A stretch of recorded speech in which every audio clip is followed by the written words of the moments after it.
Hello guys, welcome to our YouTube channel NK English classes. आज हम रीट और जो पीटीटी और जो बीएसटीसी के अभ्यर्थी हैं उनके लिए एक टॉपिक लेके आए हैं, वॉइस से संबंधित। यह अभ्यर्थियों के लिए बहुत ही महत्वपूर्ण टॉपिक है। वॉइस वॉइस मतलब होता है वाच्य।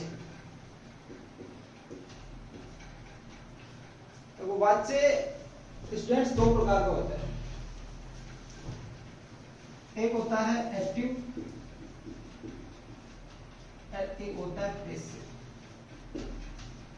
एक्टिव और पैसिव, अगर इनका लिटरली मीनिंग ले तो एक्टिव का मतलब होता है सक्रिय और पैसिव का मतलब होता है निष्क्रिय।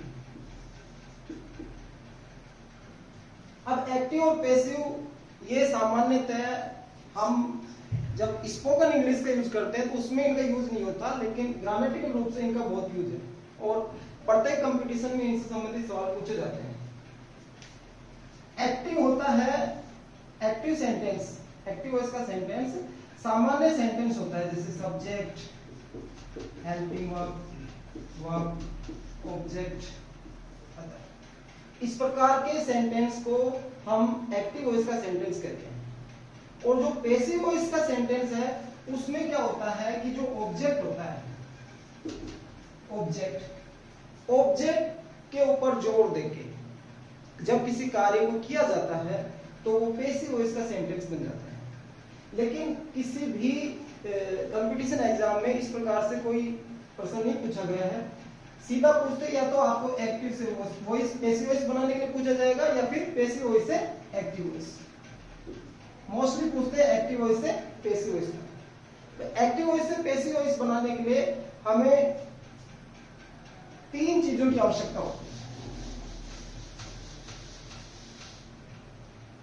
Subject, verb, object. मैंने पिछले वीडियो में एलिमेंट्स ऑफ सेंटेंस पढ़ाया था आपको। अगर किसी स्टूडेंट ने नहीं पढ़ा हो एलिमेंट्स ऑफ सेंटेंस तो एक बार उस वीडियो को आप जरूर देख लेना ताकि कंसेप्ट क्लियर हो जाए। एलिमेंट्स ऑफ सेंटेंस होते हैं 5 प्रकार, जिनको स्पोका के नाम से बुलाते हैं या सोका भी बोलते हैं। S for subject, P for predicate, O for object, C for complement, A for adjunct. लेकिन हमें एक्टिव से पैसिव बनाने के लिए ये तीन ही चीजें चाहिए, सब्जेक्ट, वर्ब, ऑब्जेक्ट।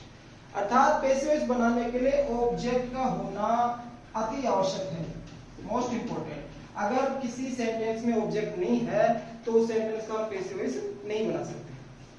तो चलो शुरू करते हैं एक्टिव वॉइस से पैसिव वॉइस बनाने के सामान्य। डियर स्टूडेंट्स, एक काम कर लेना, आप कॉपी और पेन अपने साथ ले लेना ताकि आप साथ में लिखते जाएं। तो जनरल रूल देख लीजिए आप।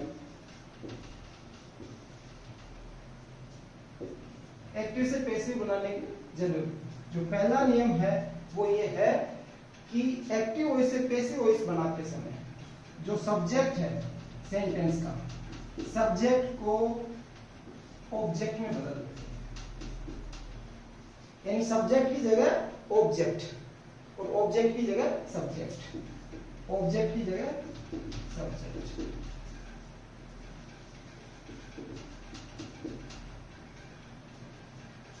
जो तीसरा नियम है पैसिव वॉइस में, हमेशा ये ध्यान रखना, पैसिव वॉइस में हमेशा वर्ब की थर्ड फॉर्म का यूज करते हैं, ये ध्यान रखना। एक्टिव वॉइस में वर्ब की कोई सी भी फॉर्म हो, लेकिन पैसिव वॉइस में हमेशा वर्ब की थर्ड फॉर्म का यूज होगा। ये मोस्ट इंपोर्टेंट ध्यान रखना। इसके लिए आपको वर्ब की फॉर्म से याद करनी होगी, फर्स्ट, सेकंड, थर्ड। और चौथा जो नियम है, सब्जेक्ट को जब हम ऑब्जेक्ट बनाते हैं तो उससे पहले अगर आवश्यक हो आवश्यकता अनुसार बाई का यूज करते हैं। किसका यूज करते हैं? बाई का यूज करते हैं। जरूरी नहीं है कि बाई का यूज करें, लेकिन बहुत सारे सेंटेंस में बाई का यूज करेंगे, वो आगे पढ़ेंगे समझ में आ जाएगा। देख लिया। अब आगे देखो, ये तो हो गए इसके सामान्य नियम। अब एक्टिव वॉइस से पैसिव वॉइस बनाते समय जो दूसरा चेंजेस हम करेंगे वो है टेंसेज में परिवर्तन। टेंसेज में परिवर्तन, देखिए स्टूडेंट्स, टेंसेज में परिवर्तन, टेंस होते हैं 12, 1 2 3 4, 1 2 3 4, 1 2 3 4, ये प्रेजेंट टेंस है, ये पास्ट टेंस और ये फ्यूचर टेंस।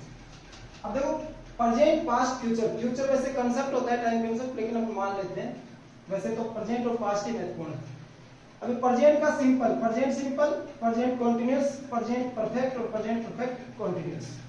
वैसे ही past simple, past continuous, past perfect और पास्ट परफेक्ट कॉन्टिन्यूअस। वैसे ही फ्यूचर के। अब इनमें चेंजेस कैसे होंगे? एक चीज ध्यान रखना, जो कॉन्टिन्यूअस टेंस है, कॉन्टिन्यूअस जो टेंस है उसको छोड़कर, कॉन्टिन्यूअस टेंस को छोड़कर शेष जितने भी टेंस है, शेष टेंस अपने से अगले वाले टेंस में बदल जाते हैं। अपने से अगले वाले, अपने से अगले वाले टेंस में बदल जाते हैं। किसको छोड़कर? कॉन्टिन्यूअस को। देखो कॉन्टिन्यूअस एक तो ये है और कॉन्टिन्यूअस ये तो प्रेजेंट कॉन्टिन्यूअस, ये पास्ट कॉन्टिन्यूअस, ये future continuous. Present perfect continuous, past perfect continuous, future perfect continuous. Continuous tense को छोड़कर शेष जितने भी टेंस है अपने से अगले में बदल जाएंगे। यानी प्रेजेंट सिंपल किसमें बदलेगा? प्रेजेंट कॉन्टिन्यूअस में। प्रेजेंट परफेक्ट किसमें बदलेगा? प्रेजेंट परफेक्ट कॉन्टिन्यूअस में। पास्ट सिंपल किसमें बदलेगा? पास्ट कॉन्टिन्यूअस में। ये इसको छोड़ देना है। और पास्ट परफेक्ट किसमें बदलेगा? पास्ट परफेक्ट कॉन्टिन्यूअस में। ऐसे ही फ्यूचर वाला बदलेंगे। समझ में आया? प्रेजेंट अपने से अगले, दूसरे प्रेजेंट कॉन्टिन्यूअस में, तीसरा चौथे में। अब बच गए ये दोनों, इनमें जुड़ जाता है बीइंग। ये ध्यान रखना, ये बदलते नहीं, इनमें क्या जुड़ जाता है? बीइंग। अब अमूमन कहा जाता है कि प्रत्येक टेंस का जो चौथा टेंस होता है और फ्यूचर का जो दूसरा टेंस होता है उसकी पैसिव नहीं बनती, लेकिन ये जरूरी नहीं है। इनकी पैसिव कभी कभार बन भी जाती है, लेकिन किसी भी एग्जाम में आज तक ये नहीं पूछा गया है। वो मैं किसी अन्य दिन आपको किसी दूसरे वीडियो में समझाऊंगा कि क्यों नहीं बनती और क्या बनती है। तो आप ध्यान रखना कि जो कॉन्टिन्यूअस टेंस है उसको छोड़कर शेष टेंस अपने से अगले में बदल जाते हैं, ये ध्यान रखना बस। ओके। तीसरा जो महत्वपूर्ण परिवर्तन है वो होता है स्टूडेंट प्रोनाउन में परिवर्तन। प्रोनाउंस में परिवर्तन।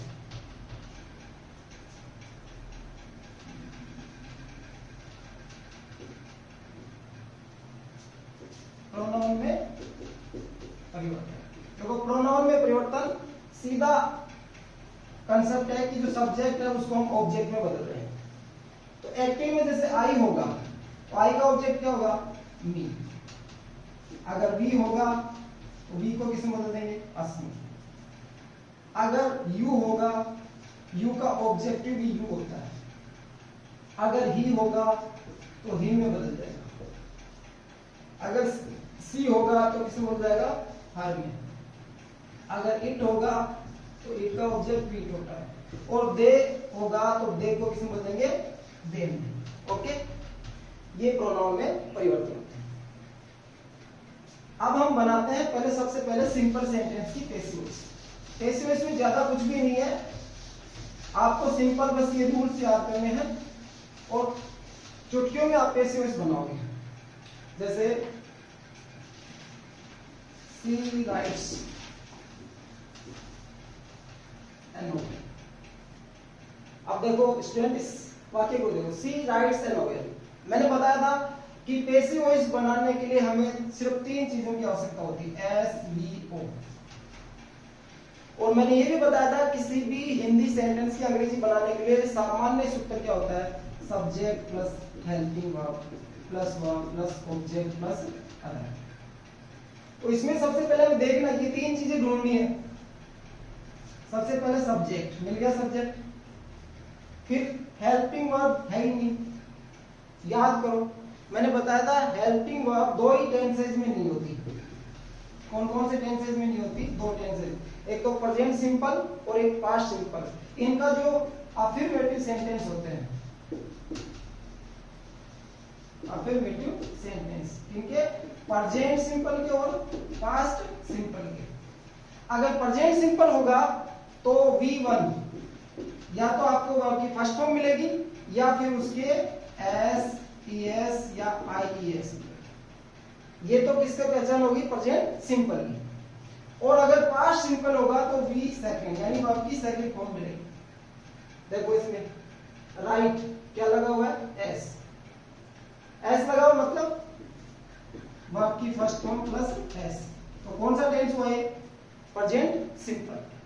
फिर ए नोवेल, ए नोवेल का मतलब एक उपन्यास, ये क्या हो गया, ऑब्जेक्ट, शेष कुछ है ही।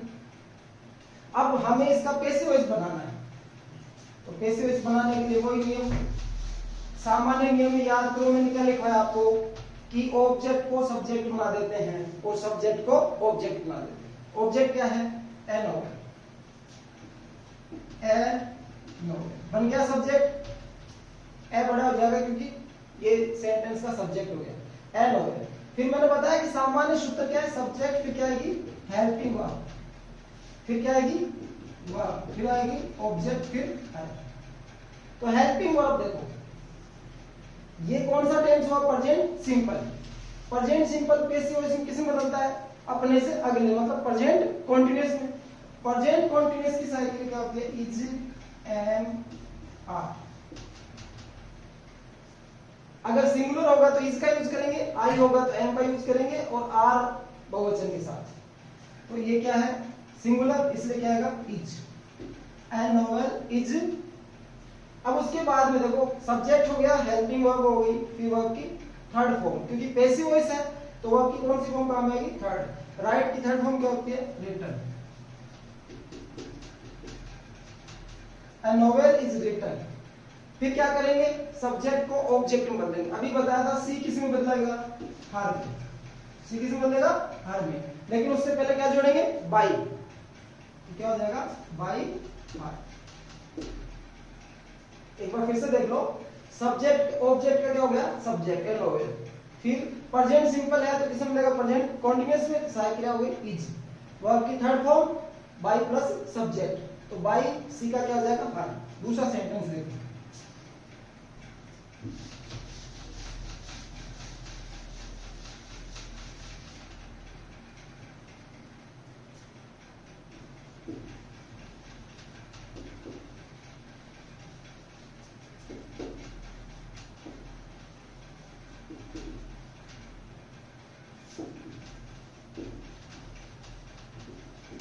देखो, a boy threw the ball in the pond, a boy threw the ball in the pond।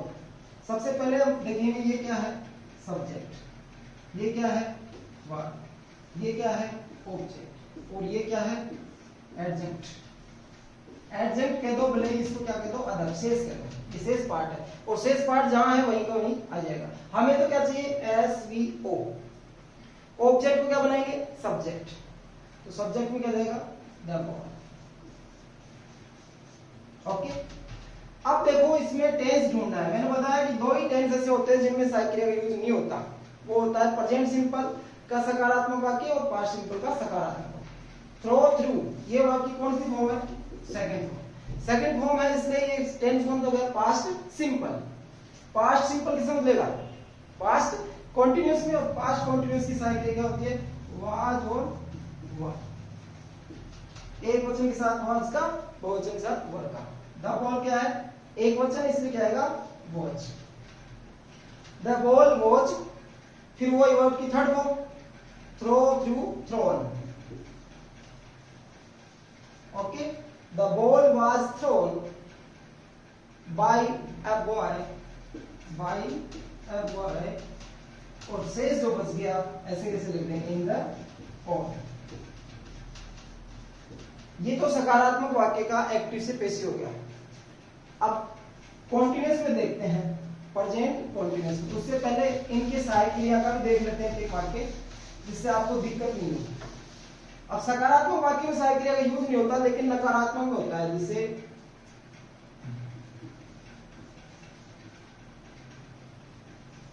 he does not read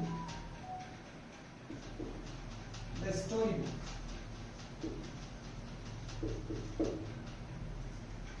देखो he does not, do और does प्रेजेंट सिंपल, नोट नकारात्मक वाक्य, रीड वर्ब है, और द स्टोरी बुक क्या हो जाएगा, object. ये क्या हो गया, subject.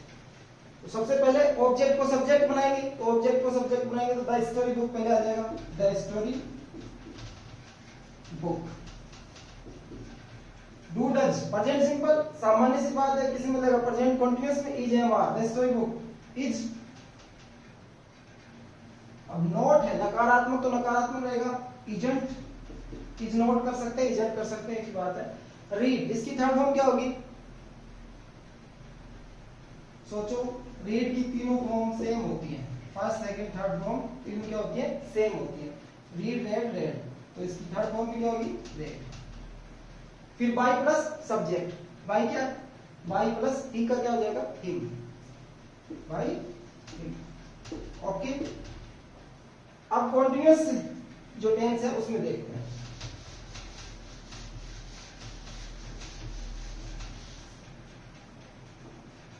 For example,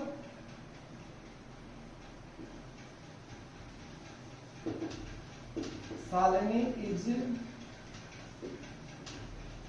making tea in the kitchen। देखो, Salini is making tea in the kitchen। Salini क्या है, सब्जेक्ट। इज एमआर अभी बताया था, present continuous. Making V1 plus ing यानी continuous tense. Tea object, in the kitchen ये क्या हुआ, एडजेक्ट या शेष। वही बात, ऑब्जेक्ट को सब्जेक्ट टी।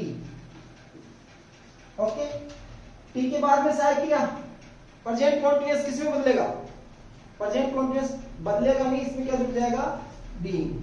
बताया था क्या जुड़ जाएगा, बीइंग। याद करो, मैंने बताया था कि छोड़ के कॉन्टिन्यूअस टेंस को शेष जो टेंस है अपने से अगले टेंस में बदल जाते हैं। तो टी के साथ क्या आएगा, इज, जुड़ेगा क्या, being, T is being.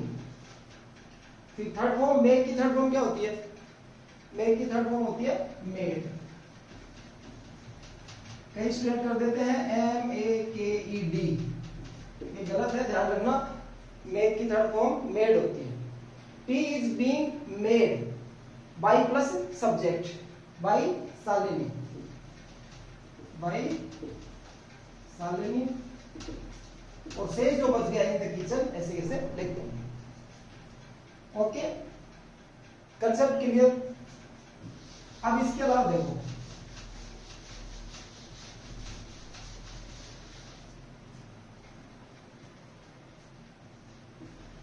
she will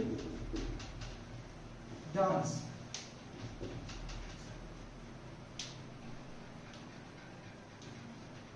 in the school next week। She will dance in the school next week। अब ये वाक्य देखो, she will dance in the school next week, क्या इस सेंटेंस का पैसिव वॉइस बना सकते हैं? इसमें देखो, सब्जेक्ट विल क्या है, helping verb, future simple. Dance क्या है, verb. In the school object, next week object. In the school object ने होकर क्या है, एडजेंट। क्या है, एडजेंट। और नेक्स्ट वीक भी क्या है, एडजेंट। इसको हम नेक्स्ट वीक को एडवर्ब ऑफ टाइम भी बोल सकते हैं, एडवर्ब ऑफ टाइम, यानी ऐसे एडवर्ब जो किसकी सूचना देते हैं, टाइम की, तो एडवर्ब ऑफ टाइम होता है। इन द स्कूल क्या है, एडजेंट है, ऑब्जेक्ट नहीं है, तो इस वाक्य में ऑब्जेक्ट ही नहीं है, और जिस वाक्य में ऑब्जेक्ट नहीं होता उसकी हम पेसिव वॉइस नहीं बना सकते। अब सवाल ये उठता है कि हम पता कैसे लगाएं कि वाक्य में ये ऑब्जेक्ट है या नहीं है। उसके लिए मैंने आपको पहले भी मेरे वीडियो में बता रखा है, फिर से बता देता हूं कि जो वर्ब होती है वो दो प्रकार की होती है, एक होती है ट्रांजिटिव और दूसरी होती है इंट्रांजिटिव, सकर्मक क्रिया और अकर्मक क्रिया। जो ट्रांजिटिव वर्ब होती है वो अपने साथ क्या लेती है, ऑब्जेक्ट, और जो इंट्रांजिटिव होती हैं वो अपने साथ ऑब्जेक्ट नहीं लेती। अब कैसे पता लगाएं कि जो सब्जेक्ट है और जो वर्ब है उसको मिलाकर वर्ड से क्वेश्चन को, किससे क्वेश्चन को, वर्ड से, मतलब क्या से, जैसे she will dance, she will dance यहां वर्ब है और सी क्या है, सब्जेक्ट, वह क्या करेगी, वह क्या नाचेगी, डांस क्या है, नाचना, और सी वह क्या नाचेगी। अगर उत्तर आ जाए, अगर इसका आंसर आ जाए तो वो जो सेंटेंस है उसमें क्या पाया जाएगा, ऑब्जेक्ट। अगर आंसर नहीं आए तो उसमें ऑब्जेक्ट नहीं मिलेगा। जैसे दूसरे उदाहरण से समझो, जैसे she writes a letter,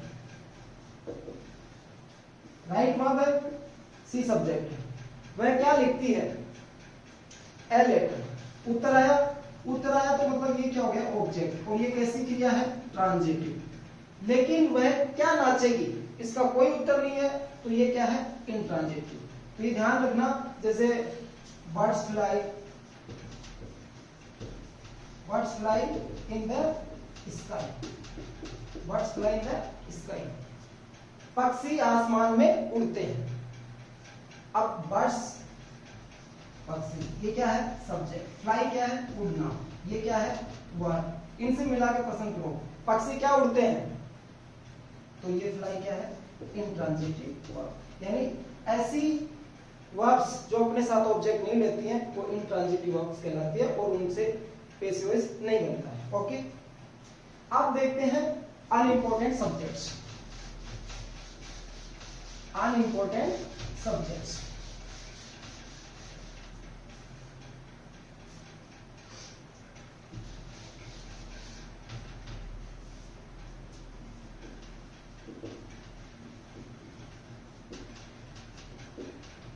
unimportant subjects,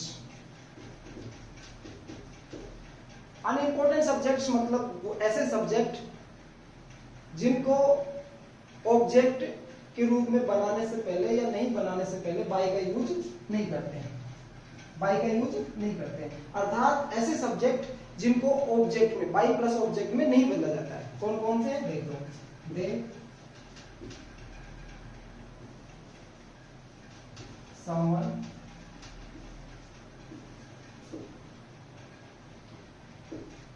somebody, one, we को भी कभी कभार ले लेते हैं। इसके अलावा people, somebody, someone, they, etc.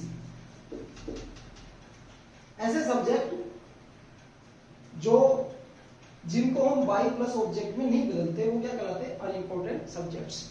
देखो जैसे वी का कई बार बदल भी देते हैं, कई बार नहीं भी देते। जैसे वी व्हाइट वॉश,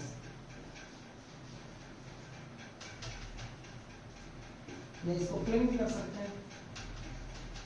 और हाउसेज बिफोर,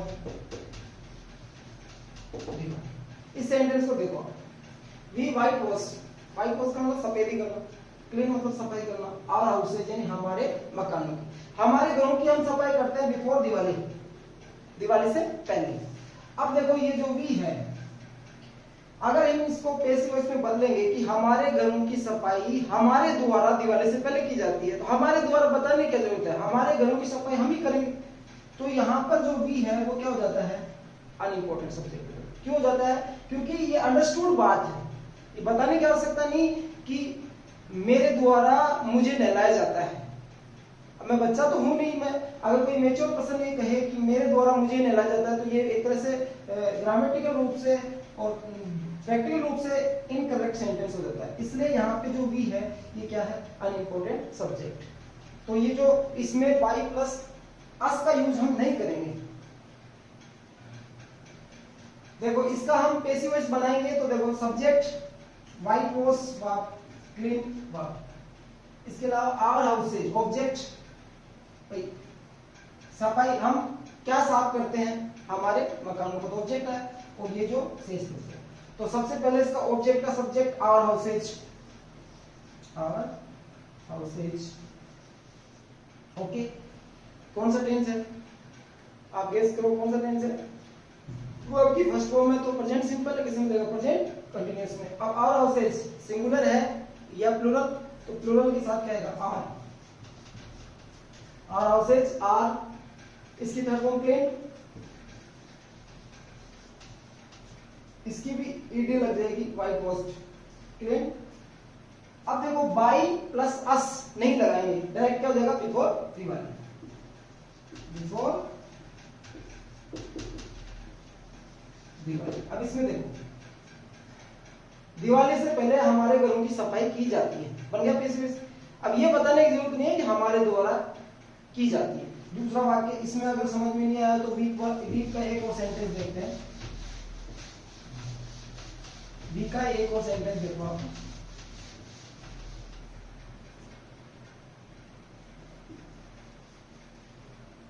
चलो पीपल कर लेते हैं। People take tea in the morning,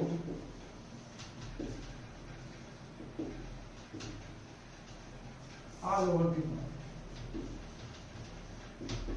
all over the world. इसमें देखो पीपल टेक टी, लोग चाय पीते हैं, इन द मॉर्निंग एंड सुबह, ऑल ओवर द वर्ल्ड। यहां तो देखो लोग, ये क्या है, सब्जेक्ट। अब ये बताने की आवश्यकता नहीं है कि सुबह सुबह के समय में पूरे संसार में लोगों के द्वारा चाय पी जाती है।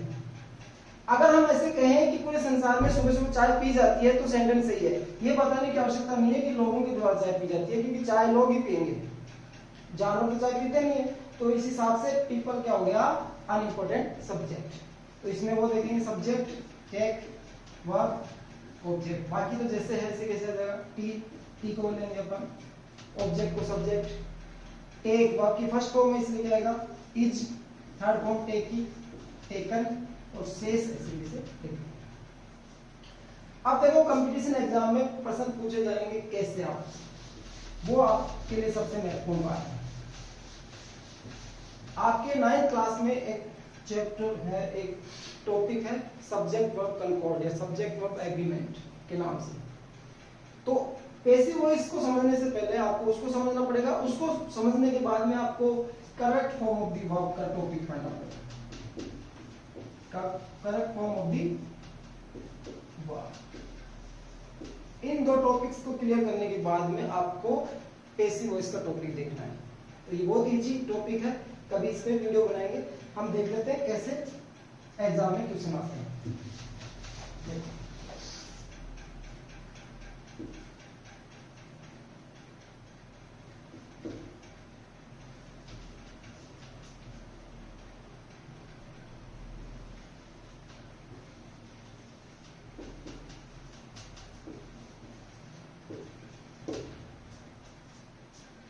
Option A,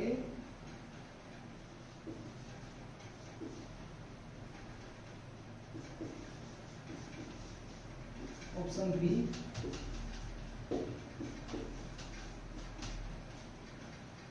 option C, option D.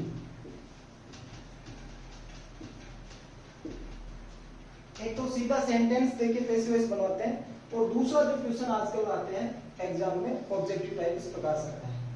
आपको इसमें पैसिव वॉइस भरना है, पैसिव फॉर्म। अब देखो टी ऑलरेडी आपको देखना क्या है, सब्जेक्ट देखना, सब्जेक्ट देखना है और सब्जेक्ट के अकॉर्डिंग आपको चूज करना है कि एक वचन है बहुवचन है। अब टी क्या है, सिंगुलर है या प्लूरल, सिंगुलर है या प्लूरल, क्योंकि टी क्या है चाय, और चाय क्या है uncountable noun. Uncountable noun always क्या होती है, सिंगुलर। तो ये सिंगुलर है तो सिंगुलर के साथ क्या आएगी, एक वचन की साइड, मतलब इज का यूज होगा या वाज का यूज होगा। अब देखना ये है कि वाज टेकन आएगा कि इज टेकन आएगा, क्योंकि ये दोनों तो गलत है। कैसे, क्योंकि विदाउट सहायक क्रिया की थर्ड फॉर्म है और इसमें सेकंड फॉर्म है, तो ये दोनों तो ऑप्शन हो गए गलत। अब इन दोनों में से चूज करना है, वाज टेकन आएगा कि इज टेकन आएगा, ये दोनों ही सही हैं। लेकिन अभी मैंने बताया चूंकि कि आपको पैसिव वॉइस पढ़ने से पहले क्या पढ़ना है, दो टॉपिक, एक तो सब्जेक्ट वर्ब एग्रीमेंट का और एक correct form of the verb का। अगर आपने correct form of the verb पढ़ी हो तो मैंने बताया था कि यदि किसी वाक्य में किसी भी प्रकार की पहचान नहीं दे रखी हो, याद करो कि यदि किसी वाक्य में किसी भी प्रकार की पहचान नहीं दी गई हो तो वह वाक्य प्रेजेंट टेंस का होता है। किसका होता है, प्रेजेंट टेंस का। तो इसमें सही ऑप्शन क्या आएगा, डी। ओके। और वैसे भी देखो चाय पी जाती है, ऐसे नहीं कह सकते चाय पी जाती थी। अगर ऐसे कहें कि चाय पी जाती थी तब वाज टेकन का यूज होगा, क्योंकि वर्तमान में जो कार्य चल रहा है वो प्रेजेंट में होता है। और देख लेते हैं,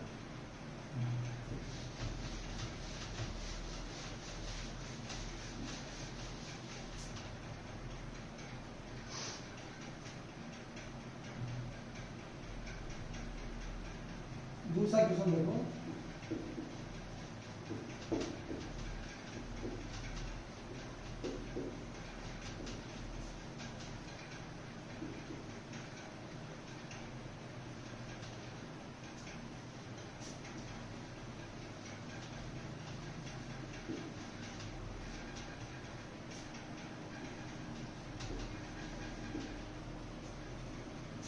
ऑप्शन ए was read,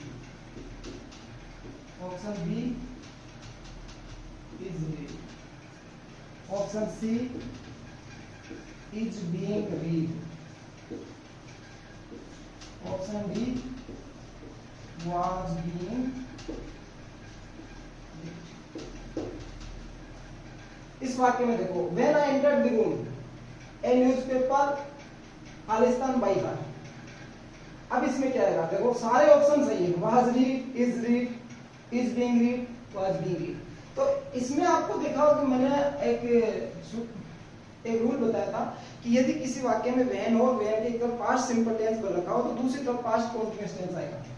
वहन है, पास्ट सिंपल है, अगर किसी वाक्य में वहन हो और वहन के एक तरफ पास्ट सिंपल टेंस पर रखा है तो दूसरी तरफ क्या आएगा, पास्ट कॉन्टिन्यूअस। अर्थात ये देखो पास्ट सिंपल यानी वर्ब की सेकंड फॉर्म का यूज हुआ है, पास्ट सिंपल है, ये वहन दे रखा है, तो उस तरफ क्या आएगा, पास्ट कॉन्टिन्यूअस।